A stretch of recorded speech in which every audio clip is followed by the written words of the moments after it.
Bien. Muy bien, entonces bienvenidos a esta sesión de las jornadas Kierkegaard.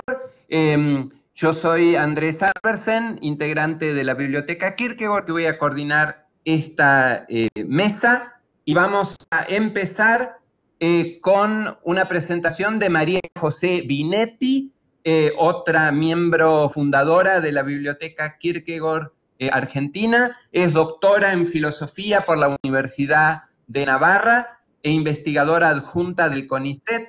Su trabajo de investigación se ha focalizado sobre el pensamiento de Søren Kierkegaard en el contexto del idealismo alemán y el pensamiento francés de la diferencia.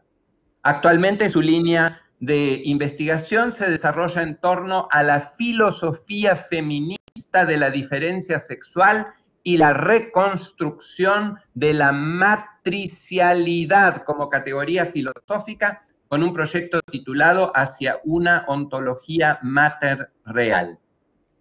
Tiene varias traducciones hechas de la obra de Søren Kierkegaard, los primeros diarios del 1834 al 1837, también los diarios del 1837 al 38, papeles de 1844, para un examen de sí mismo recomendado a este tiempo, que es la traducción que hizo el equipo de traducción de la Biblioteca Kierkegaard, lo mismo que la traducción del Instante.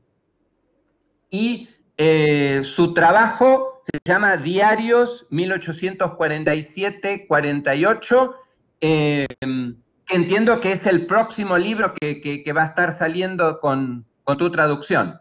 A ver, cuento un poco. Gracias, Andrés, por la presentación tan detallada. Es verdad que ahora estoy haciendo otras líneas de filosofía contemporánea, no obstante lo cual siempre Kierkegaard está ahí dando vueltas y siendo repensado de alguna u otra manera. Lo que me estoy dedicando más es el tema de traducción, que eso lo mantengo. Lo que voy a presentar es la última traducción que yo entregué a la Universidad Iberoamericana en agosto, que corresponde al volumen 10 de la colección. En realidad, el último volumen que acaba de salir, que fue traducido por mí también, es el volumen 6, es decir, que este sería el volumen 10. Falta para que este volumen sea publicado, y falta porque la editorial viene medio demorada. Yo ya entregué el volumen 8, ya está entregado, el volumen 6, el volumen 8, este es el 10, ya está entregado. Es decir, que faltan 2 volúmenes míos, faltan los otros de Nassim, el 7 y el 9 de Nassim, es decir, que va a demorar en ser traducida. Actualmente estoy traduciendo el volumen 11. Venimos medio atrasada de la editorial. En concreto, este volumen corresponde al periodo 1847, desde inicios del 47 hasta principios del 48. Son papirer de tipo A, todos A, con lo cual yo traduje completo este volumen. Y de lo que traduje fue de los que más me gustó. La verdad me conecté mucho, no sé por qué, quizá porque estoy más madura en la relación con Kierkegaard, pero me gustó mucho traducirlo, lo traduje completo, los otros habían sido incompletos, me dejó muy satisfecha la traducción, y lo que voy a traer acá es parte de la introducción que yo hice presentando algunos de los papirer más relevantes o que a mí me sonaron más. Eso es simplemente lo que voy a presentar acá. Entonces comienzo, voy a explicar un poco de qué va este volumen y voy a proyectar por acá la pantalla algunos pasajes que voy a leer, no todos completos, sino algunas partes para que se vaya entendiendo. Este volumen va del 24 de enero del 47 al 15 de mayo del 48. Empieza el volumen cuando Kierkegaard acababa de publicar los discursos edificantes en diversos espíritus y estaba empezando a redactar las obras del amor, que lo empieza a redactar en enero, febrero del 47 y lo publica en septiembre, es decir, que lo escribe en 8 meses. menos de 8 meses, 7, 8 meses escribe todas las obras del amor. Hay pasajes que hablan de las obras del amor. En ese periodo entrega los discursos cristianos a la imprenta, que ahora vamos a ver en el contexto en el cual entrega ese volumen, y empieza a pensar la enfermedad mortal y la ejercitación del cristianismo. La enfermedad mortal la empieza a pensar con el título Pensamientos que curan de fondo. Después en el volumen posterior, que justo lo traduje el otro día, habla de curación de fondo. Empieza a pensar la enfermedad mortal con esos títulos. Y es un volumen central, o a mí me parece bastante relevante a título personal de Kierkegaard y a título contextual, porque estamos justamente en plena revolución dinamarquesa. Todo eso va a aparecer en el volumen, la verdad es que son papiros muy, muy interesantes. Y voy a empezar un poco con la crisis personal de Kierkegaard en ese momento. Voy a ver si puedo ir compartiendo pantalla de los...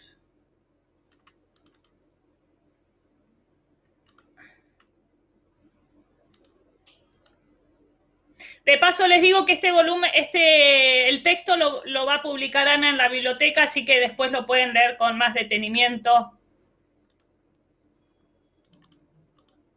No sé si se ve ahí, acá tengo algunos. Kierkegaard empieza este volumen hablando de una crisis personal suya, que en realidad se debe a una crisis económica, está prácticamente en bancarrota. Entonces, les leo un poquito este primer fragmento, dice: mi esencia entera está transformada, mi ocultamiento y mi encierro se han roto, tengo que hablar. Gran Dios, dame la gracia. Kierkegaard empieza hablando de una transformación íntima y que tiene que romper su silencio, su ocultamiento, ese incógnito y ese encierro en su propia melancolía, que es el que mantuvo toda su vida. ¿Y por qué es que él dice que tiene que hablar y romper el silencio? Por su situación económica. Veamos qué dice en el fragmento posterior, que en realidad es un comentario a este. Dice: yo llegué a ser escritor esencialmente por ella, por mi melancolía y mi dinero. Ahora, con la ayuda de Dios, llegaré a ser yo mismo. Creo que Cristo me ayudará a triunfar sobre mi melancolía y luego me haré pastor. Aparece otra vez, entonces, la idea de dejar la carrera de escritor, de hacerse pastor y de romper ese silencio, esa incógnita, ese secreto melancólico con el cual él convivió. Este proyecto ya de dejar la carrera de escritor y hacerse pastor ya lo había transitado Kierkegaard en el 46, después de escribir el Postscriptum. Es una vieja idea que cada tanto retorna de encontrar un sustento del cual vivir, de ganar dinero y demás. Se ve que Kierkegaard estuvo peleando siempre con eso, ¿no? Con una fuerte acusación al clero por su, como lo llama la boutique del pastor, ¿no? Por vivir del sustento de ese pago del Estado, y a su vez él mismo ceder a vivir de ese modo. En el caso del 46, lo que lo había llevado a pensar en renunciar a su carrera de escritor y hacerse pastor era que había cerrado, con el Postscriptum cerró un ciclo de una producción intensísima que cerraba de esa manera. Acá la cuestión es otra, el contexto es otro, es la crisis económica. Recordemos que Kierkegaard heredó de su padre una fortuna de unos $31.000 nacionales. Bueno, no viene mucho al caso la cifra. Ese dinero lo invirtió en acciones de seguros contra incendio y de bonos reales. Para el 47 termina de vender las últimas acciones y bonos que le quedaban. Es decir, no tenía más el dinero de su herencia y tiene que vender la casa de Nitor, que es la casa que tenía en la plaza del mercado, en la plaza del ayuntamiento, que la va a vender en diciembre del 47 y de la cual se va a mudar en abril del 48. Entonces, el problema que tiene acá es el apremio económico. No puede vivir más de la plata que tenía. El dinero de su herencia, gran parte lo gastó en sus propias publicaciones, que nunca le redituaron para sostenerse ni para pagar el estilo de vida bastante excéntrico que tenía. Se dice que Kierkegaard también gastó mucho dinero en caridad, ayudando a la gente. Y bueno, en ese momento se le habían acabado los fondos. Vende la casa y el plan era que después de vender la casa se iba a tomar un año sabático, se iba de viaje y a la vuelta entonces se hacía pastor. Finalmente, los planes, como en el 46, son totalmente distintos. En el 46 reconoce al poco tiempo que la escritura era una necesidad vital para él. Y en este caso aparece algo que vamos a leer acá. Pocos pasajes después dice, no, mi encierro no puede romperse, al menos por ahora. El pensamiento de que pudiera ser roto me preocupa mucho y acá distante cada vez con más firmeza. Me consuela haber hablado con mi médico. Parece que justo en ese contexto aparece el médico y él habla con el médico. Perdón, no sé por qué se corren los... Él habla con el médico, no sabemos qué habla con el médico, pero eso lo alivia y decide que no va a romper su encierro melancólico, que va a seguir en ese encierro melancólico y continúa entonces este pasaje diciendo mi futuro se hace cada vez más difícil en relación con mis ingresos. Ay, perdón, pero se me mueven, siempre tengo este problema. Mi futuro se hace cada vez más difícil en relación con mis ingresos. Yo espero ahora en Dios que Él de una u otra manera me ayude con mi actividad de escritor o bien que me ayude con mi ingreso para permitirme seguir siendo pastor. Es decir, este es el contexto, ¿no? Que él dice, bueno, voy a seguir escribiendo, que me ayude Dios en esta empresa. En estos papeles aparecen también los grandes temas de Kierkegaard, la melancolía, la soledad, la dura educación de su infancia. Dice que él nunca tuvo inmediatez, se queja un poco del padre y, por supuesto, del contexto dinamarqués, de todo el hostigamiento, la persecución, la denigración contra su persona, y dice en una frase que creo que es bastante conocida, un crimen nacional se ha cometido contra mí, una traición de la generación contemporánea, ¿no? Esto es toda su generación, los intelectuales que lo desprecian, la prensa que pone en contra a la gente, en contra de él. Es un tema muy recurrente en todos los papeles. Aparece también el tema del corsario, que vuelve y vuelve en todos los papeles, y aparece Regina, que el 3 de noviembre del 47 se casaba con Schlegel. Entonces vuelve sobre el tema de Regina, una frase muy linda, que le dedica, unos párrafos que tomé acá, dice... Tranquilo. Yo puedo, con una extraña masonería, convertir estas palabras del poeta en un moto de una parte del sufrimiento de mi vida. Infandum me jubes Regina, renovare dolorem. Este pasaje es de la Eneida, de Virgilio, y es cuando Eneas le cuenta a la reina sobre la caída y el saqueo de Troya, y le dice, reina, oh reina, me ordenas a revivir, renovar inefables dolores. Y él toma esta frase, entonces, infandum me jubes Regina, renovare dolorem. Y después, abajo, en el pasaje de abajo, dice, esa muchacha me ha dado bastantes problemas, ahora ella está no muerta, sino felizmente y muy bien casada. Yo se lo dije el mismo día, 6 años atrás, y fue declarado lo más infable de todas las infables maldades. Extraño, claro, porque Kierkegaard en ese momento le dijo que ella iba a casarse, a rehacer su vida, y anticipándose a todo esto. Y en otro pasaje muy lindo dice,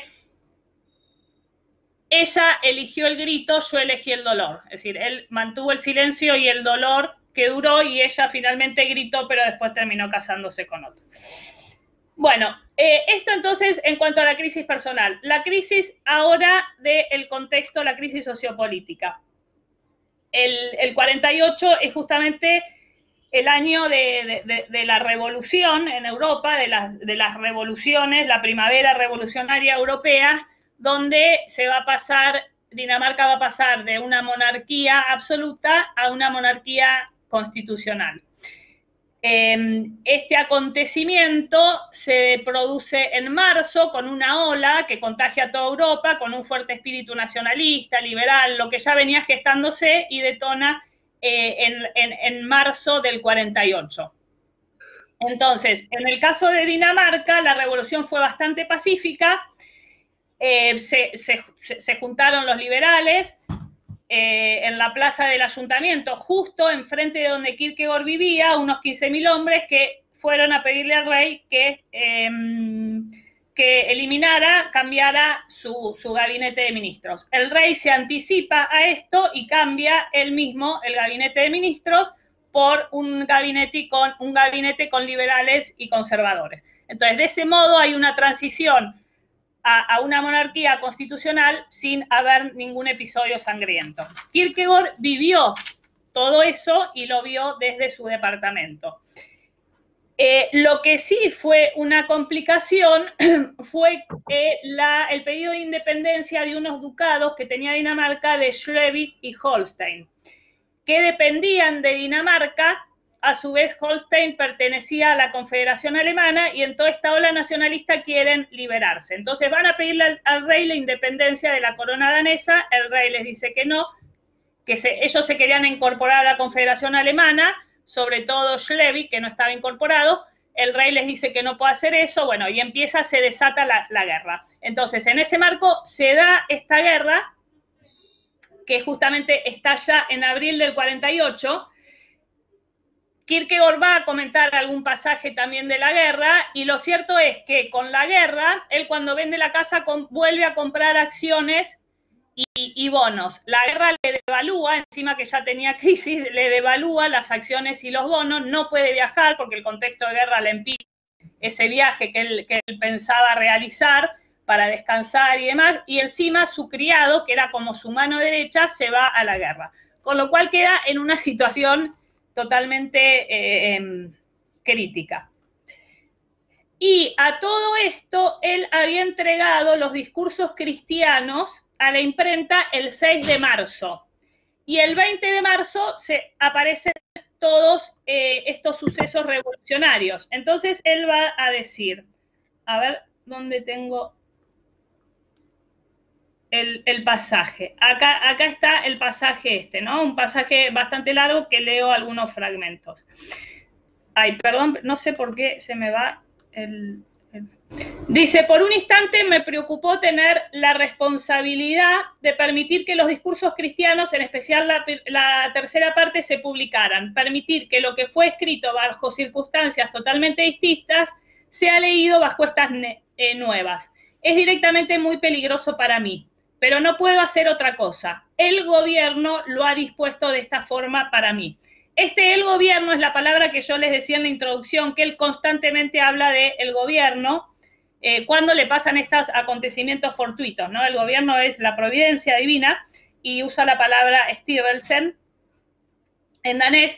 ¿Y qué es lo que el gobierno dispuso? Que él entregó los discursos cristianos que predicaban el apartamiento del mundo, la indiferencia frente a las cuestiones mundanas y demás, y ahora con la nueva ola revolucionaria, nacionalista y liberal, entonces él quedaba expuesto a un lugar totalmente peligroso. Entonces tiene miedo de que justamente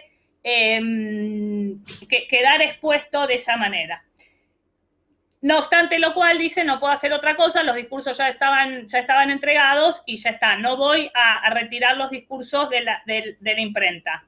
Y acá esta frase, este párrafo que creo también es bastante conocido por los historiógrafos, y entonces me quedo aquí sentado, ahí afuera todo está en movimiento, la nacionalidad arrasa a todos, todos hablan de sacrificar la vida y la sangre, y quizás también hasta están dispuestos a hacerlo, pero sostenidos por la omnipotencia de la opinión. Y entonces me siento en una tranquila habitación. Kierkegaard vivía en ese momento en la casa que estaba vendiendo, pero de la cual se va a ir recién en abril, que es la casa justamente enfrente de la plaza del ayuntamiento. Entonces, desde su habitación, él dice, me siento aquí tranquilo y veo los 15.000 hombres que estaban ahí reunidos en medio de todo ese alboroto, marchando al Palacio Real a pedir el cambio de gabinete. este estado de visión de la situación un poco externa, los comentadores dicen que fue la posición de la mayor parte de los intelectuales, ¿no? Esta toma de distancia y de ver la cosa de afuera. Claro, este acontecimiento dispara una serie de fragmentos en torno al sentido de la revolución, del gobierno del pueblo, de la masa, el número, la mayoría, el público, todas estas categorías que están muy presentes en todo este volumen, como se imaginarán.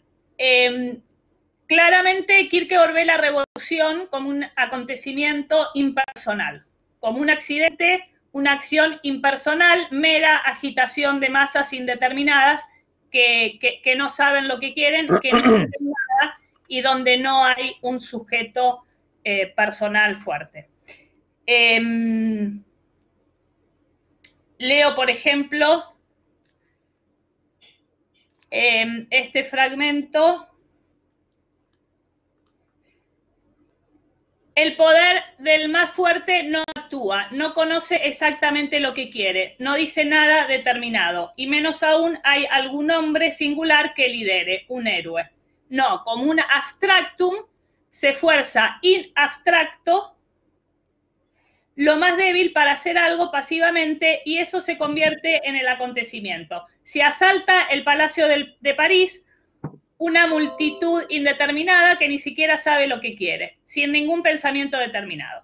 Bueno, en definitiva, esta revolución es algo totalmente indeterminado, que no tiene sujeto, impersonal, y acá aparecen todas las categorías clásicas kierkegaardianas que van a estar tensionadas, el público, el gobierno del número, obviamente Kierkegaard lo llama la tiranía del número, y van a estar tensionadas por el singular que también aparece con mucha fuerza en estos papeles. Entonces son papeles muy interesantes con esa tensión dialéctica entre el gobierno del pueblo y la singularidad.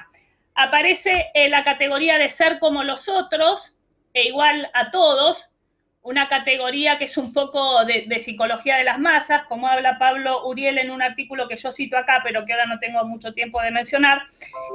Kierkegaard es un psicólogo de masas, describe muy bien este fenómeno, describe el público como una variación de la multitud. La característica del público es el anonimato, la no presencia material o la presencia virtual. Nosotros en este caso, ahí habría que ver si somos público o qué somos, ahí está la incógnita y la discusión de estas jornadas. El público para Kierkegaard es producto de dos fuerzas despersonalizantes que son la prensa y el anonimato. Entonces ahí todo el ataque de Kierkegaard a la prensa periodística, que ya venía de larga data, incluso antes del Corsario, como describe Pablo en ese texto. Y me interesa señalar acá una cuestión. Además de describir este fenómeno, Kierkegaard intenta comprenderlo filosóficamente. Y la lectura que hace Kierkegaard es muy interesante,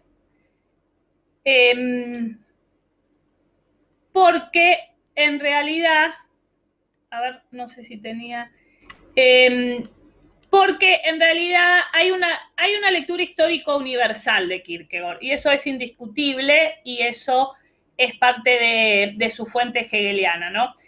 Él va a describir esta instancia del pueblo, del gobierno del pueblo, como una instancia de mediación entre el gobierno del rey, que va a calificar como un estado de inmediatez de naturaleza, y el singular, que es el punto de llegada de la historia universal. Entonces hay acá algunos pasajes muy claros para mí de esto y muy interesantes. Leo rápidamente. Lentamente, a medida que asciende la reflexión en el desarrollo del mundo y las individualidades reflexionan de manera cada vez más subjetiva, cada subjetividad para sí, tanto más desproporcionado resulta que uno sea el rey. El rey es en realidad un apelativo que pertenece esencialmente al estado de naturaleza, donde el individuo no es reflexivo en sí mismo y donde, por eso, como en Rusia, al rey no se le ocurre que su persona pueda influir en el gobierno del Estado, etc. Lo que me interesa de este pasaje es esa lectura histórico universal que tiene una linealidad, donde el rey aparece como un estado de naturaleza. A mí me impactó esta frase porque deconstruye un poco la idea esta de Kierkegaard como un mero conservador, un mero reaccionario o oscurantista medieval. Acá lo que está diciendo Kierkegaard es el rey terminó, la figura del rey terminó. ¿Qué queda en lugar del rey? Queda esa instancia indeterminada, ese abstracto de la masa, del gobierno del público, que es una categoría de dialéctica o medial, ¿no? Es el pasaje a otra cosa. Acá tienen, por ejemplo, el pueblo ha sido hasta ahora el momento dialéctico en el desarrollo del género humano. El pueblo es como la masa pura para la fabricación, el gran stock al cual constantemente se añade algo. El pueblo ha sido el ímpetus, el pueblo es el poder que ha derrumbado reyes y emperadores. A su vez, reyes y emperadores han usado al pueblo. Entonces, el pueblo aparece como la categoría dialéctica y dice, ahora llega la última evolución, el mismo concepto del pueblo deviene dialéctico. El pueblo resulta ahora lo que debe ser derrumbado. ¿Cómo sucederá esto? Bien, aquí llega la categoría el singular. Entonces, Kierkegaard, hay en Kierkegaard una filosofía de la historia, que es básicamente el esquema hegeliano, y acá lo dice claramente, el individuo singular es además un resultado histórico. En otros pasajes, y bueno, ubica en este esquema, ¿no?, esta instancia intermedia del pueblo como el lugar de la mediación. Después, claramente, unos pasajes que encumbran al individuo, la categoría de individuo singular, y leo, el individuo singular es la categoría, ahí se me va, a través de la cual deben pasar, perdón, pero no sé por qué se me va.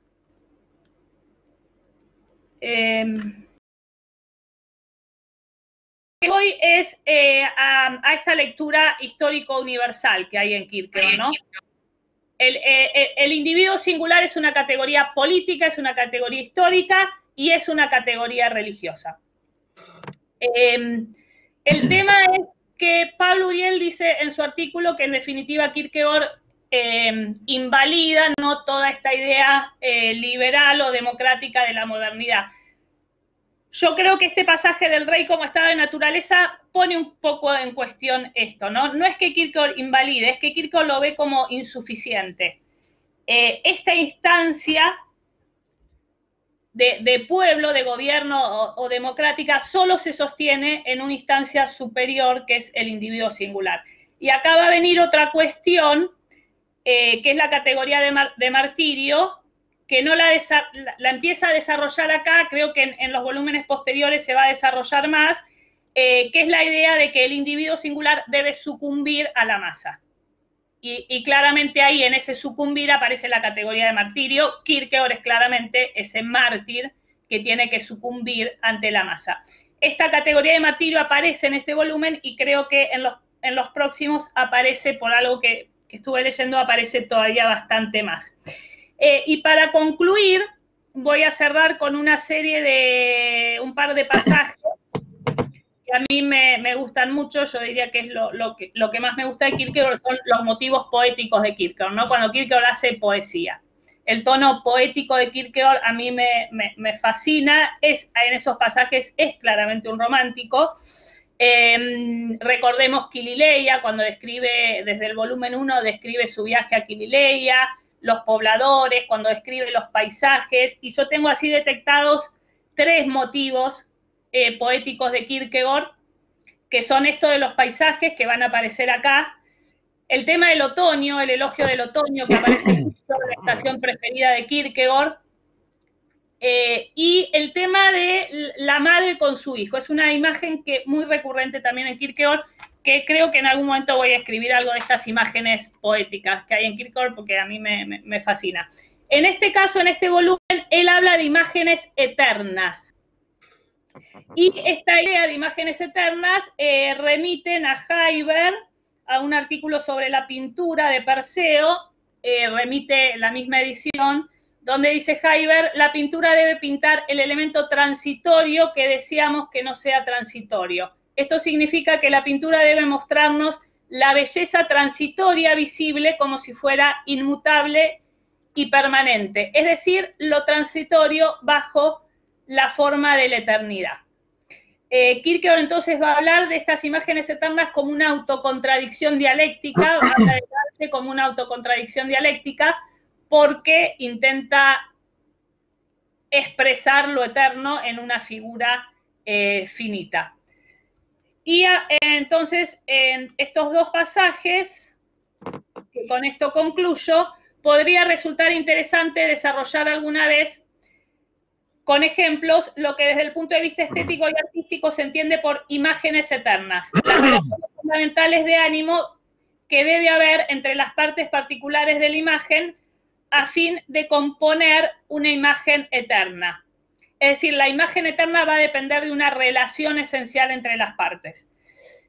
Un bote en la playa de Cálebro, un bote con un hombre que está en la parte de atrás guiando el bote con un croque y haciendo que el otro extremo del bote se eleve, con un cielo finamente matizado de gris, esa es una imagen eterna. Un velero común y corriente en la playa de Cálebro no es ninguna imagen eterna. ¿Y por qué no? Porque un velero no tiene ninguna relación esencial con las propiedades de la playa. Entonces aparece la imagen eterna como relaciones esenciales de sus partes. El lago de Elrum necesita un velero, pero con una mujer en él. Y otro pasaje también es una imagen eterna, un matorral que forma el límite extremo de un parque. A lo largo corre un arroyo, es la mañana, una joven dama con vestido matutino pasea sola. Estos pasajes poéticos de Kierkegaard a mí me parecen alucinantes y es de lo que más me gusta traducir, y en algún momento tendría que hacer una recopilación de ellos bajo el título Imágenes Eternas. Quizá para el próximo año pueda hacer algo de esto. Me parece muy, muy lindo. Bueno, hasta acá llega la exposición entonces. Espero no haberme pasado mucho de horario. No sé si... Gracias María José. Bueno, quienes pueden usar la palabra, levantan la mano. Quienes quieran hacer un comentario, una pregunta a María José, tenemos un par de minutitos, pueden usar el chat también.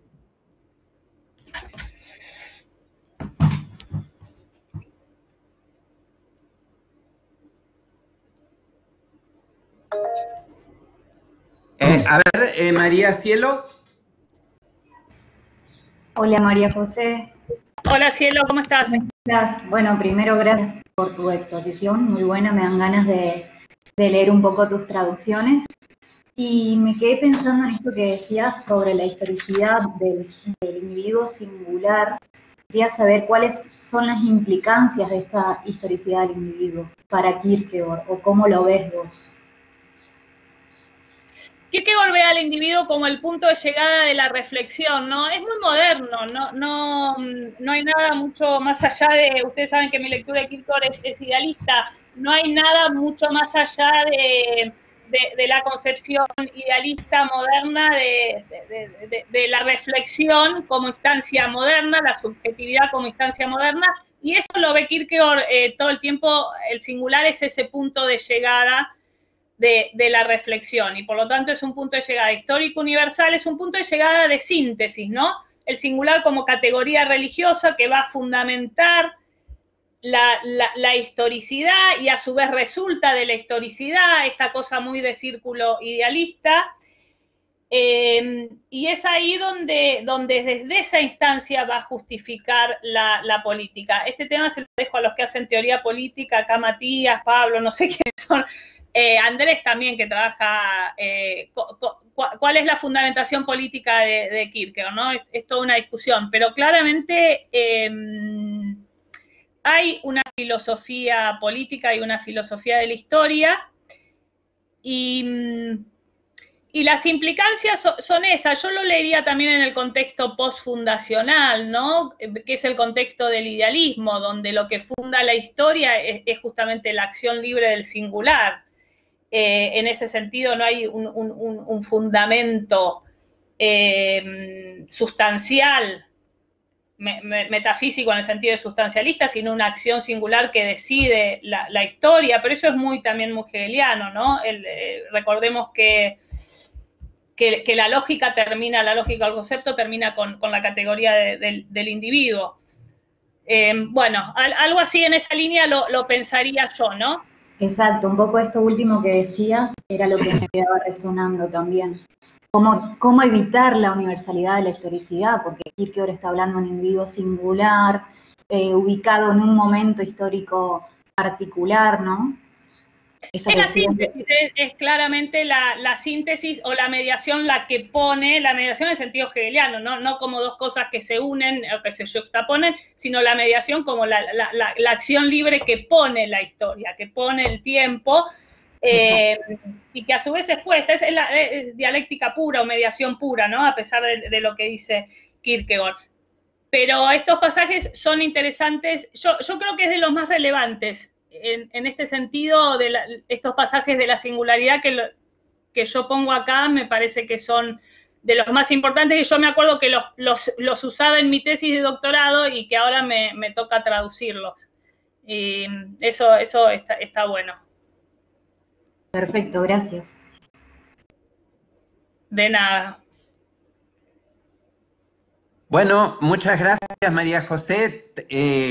Contentos realmente que sigas traduciendo Kierkegaard, porque bueno, necesitamos esos materiales en castellano, ¿sí?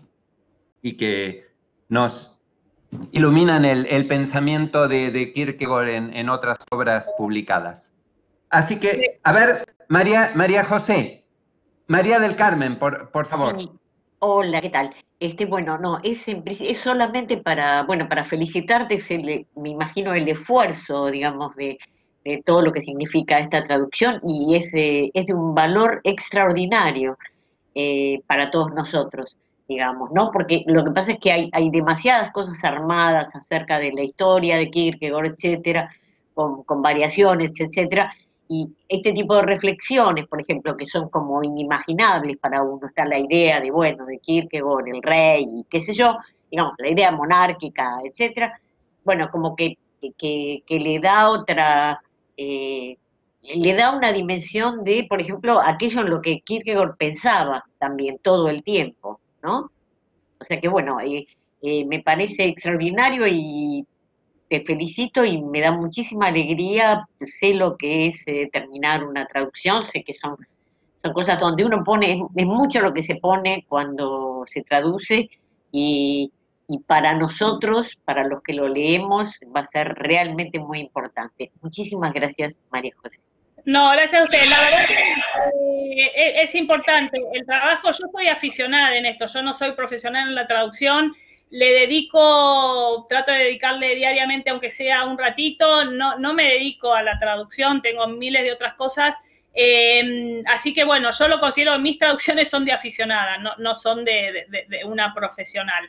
Pero este fue el volumen donde yo por primera vez, además del primero, ¿no? De Kilileia y toda esa parte política, pero poética, este volumen yo conecté realmente con el alma de Kierkegaard. Cuando habla de todas estas cosas, me está pasando conectar con Kierkegaard de una manera que, quizá porque ahora tengo más experiencia en la traducción, ¿no? Y claro, me está pasando eso, la verdad que es fascinante en ese sentido, pero es mucho esfuerzo. Así que no los quiero detener más, seguiremos en esta tarea y vamos a ver, espero que vayan saliendo los volúmenes. Sí, apostamos a eso. Bueno, muchas gracias, María José.